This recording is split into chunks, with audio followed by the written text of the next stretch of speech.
Dzień dobry, dziś przychodzę do Was z przepisem na esencjonalny wywar warzywny.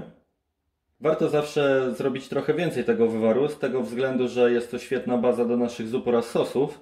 Możemy go po prostu zamrozić lub przechować w lodówce w słoiku do około 10 dni. Ok, co nam będzie potrzebne? Ja sobie już wcześniej obrałem warzywa, natomiast po kolei pokażę, czego my dodajemy do wywaru.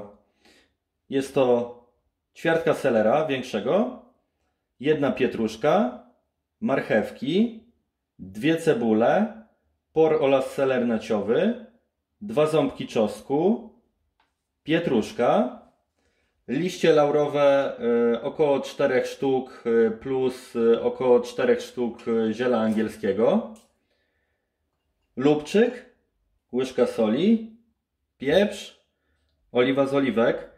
My akurat podsmażamy warzywa, ponieważ są bardziej aromatyczne i oddają więcej smaku. Nie każdy to robi. Oraz około 2 litrów wody. Wiele osób dodaje również pieczarki.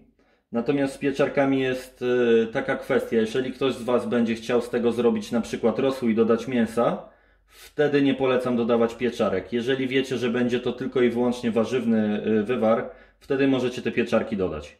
Zaczniemy od pokrojenia kilku warzyw, które będziemy podsmażać. Będzie to cebula. Ja osobiście kroję ją po prostu na ćwiartki. Samo niektórzy opalają po prostu cebulę nad kuchenką gazową. Po cebuli możemy pokroić nasze marchewki. Takie kawałki. Do tego pietruszka. Również większe kawałki. Selera na kilka mniejszych kawałków. I ząbki czosnku wystarczy tylko rozgnieść. Następnie przechodzimy do garka. Rozgrzewamy około 2 łyżek oliwy z oliwek, na której będziemy podsmażać warzywa. Następnie dorzucamy warzywa.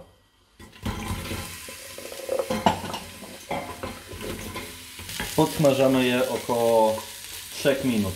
Gdy warzywa się lekko podpiekły, dorzucamy resztę składników. Por,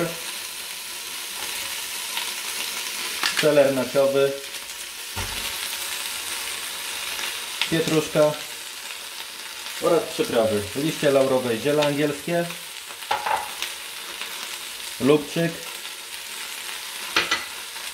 łyżka soli oraz niedużą ilość pieprzu. To wszystko zalewamy 2 litrami wody.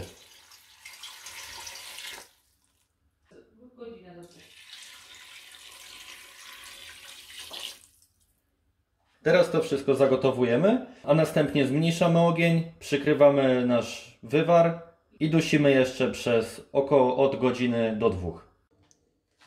Tak po 2 godzinach wygląda nasz warzywny bulion.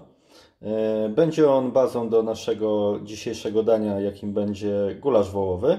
Do przepisu zapraszam Was w kolejnym linku. Subskrybujcie nasz kanał. Do zobaczenia.